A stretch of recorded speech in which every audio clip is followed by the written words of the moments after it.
Halo semuanya, hari ini kita bakal bahas sesuatu yang fundamental banget buat setiap insinyur, kesetimbangan uap cair atau yang sering kita sebut VLE.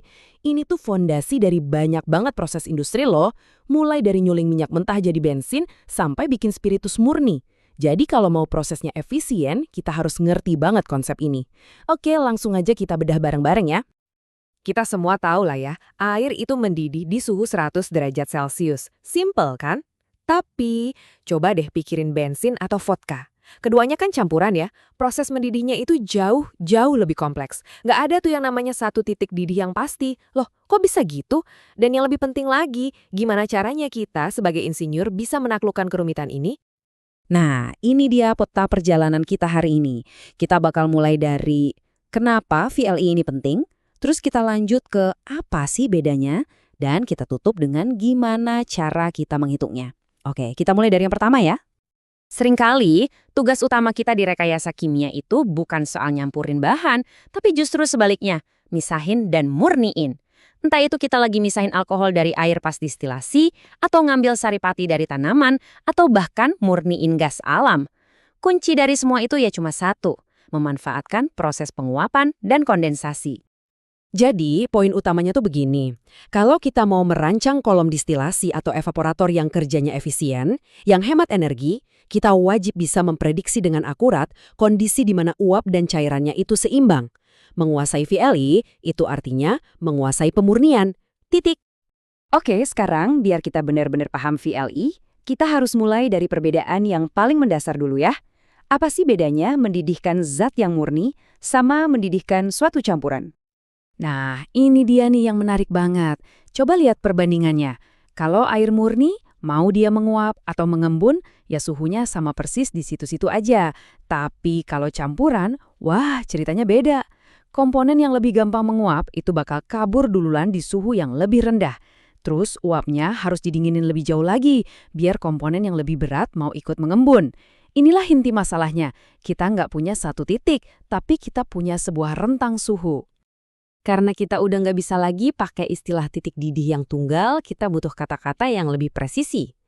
Nah, disinilah kita kenalan sama dua istilah paling penting di dunia VLE. Titik gelembung dan titik embun. Coba bayangin kita lagi manasin campuran cair. Titik gelembung atau bubble point itu adalah momen yang pas banget di mana gelembung uap yang pertama kali muncul.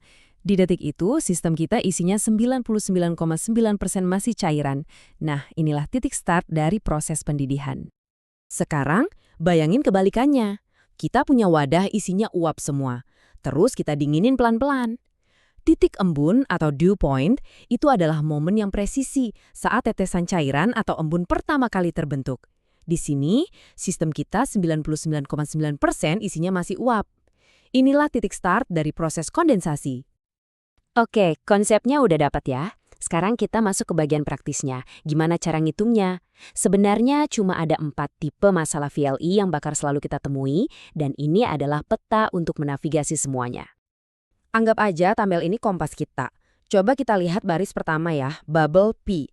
Kondisinya adalah gelembung uap pertama terbentuk. Kita dikasih tahu suhunya T sama komposisi cairannya X. Tugas kita adalah mencari tekanannya P dan komposisi uapnya Y. Kuncinya simpel banget. Lihat aja apa yang diketahui. Kalau dikasih X, pasti itu masalah bubble. Kalau dikasih Y, sudah pasti itu masalah dew. Gampang kan cara diagnosisnya? Nah, ini ada kabar baik. Kalau di soal, suhu atau T-nya itu diketahui, jadi ini untuk kasus bubble P dan DUP, hitungannya relatif lurus dan gampang. Kenapa? Soalnya suhu itu secara langsung menentukan seberapa ngebet tiap komponen mau menguap atau yang kita sebut tekanan saturasinya. Kalau angka itu udah di tangan, sisanya tinggal main aljabar biasa aja. Nah, disinilah tantangannya muncul. Kalau yang dikasih tahu itu tekanannya, kita jadi kayak kejebak di masalah ayam dan telur. Kita kan butuh suhu buat cari tekanan saturasi, tapi tekanan saturasi itu sendiri kan bergantung sama suhu yang lagi kita cari. Karena saling ketergantungan ini, kita nggak bisa langsung dapet jawabannya. Kita harus main tebak-tebakan. Tebak suhunya, cek hasilnya, benerin lagi tebakannya, gitu terus sampai ketemu. Proses inilah yang kita sebut iterasi. Oke, kita beralih ke bagian terakhir yuk. Kita lihat perkakas apa aja yang kita butuhin. Buat ngerjain semua perhitungan tadi, kita perlu beberapa rumus inti. Anggap aja ini toolkit matematika kita untuk sistem VLE yang ideal. Di sini ada 3 alat utama. Pertama, hukum Raoult. Ini mesin yang menghubungkan komposisi di fasa uap dan fasa cair. Kedua, batasan fraksi mol. Ini aturan sederhana yang memastikan total komposisi kita selalu 100% atau 1. Dan yang ketiga, ini yang paling penting, adalah persamaan Anton. Anggap aja ini jembatan ajaib yang menghubungkan suhu dengan tekanan saturasi. Tanpa ini, kita nggak bakal bisa mecahin teka-tekinya. Jadi, buat merangkum semuanya, kita bisa pakai panduan cepat ini.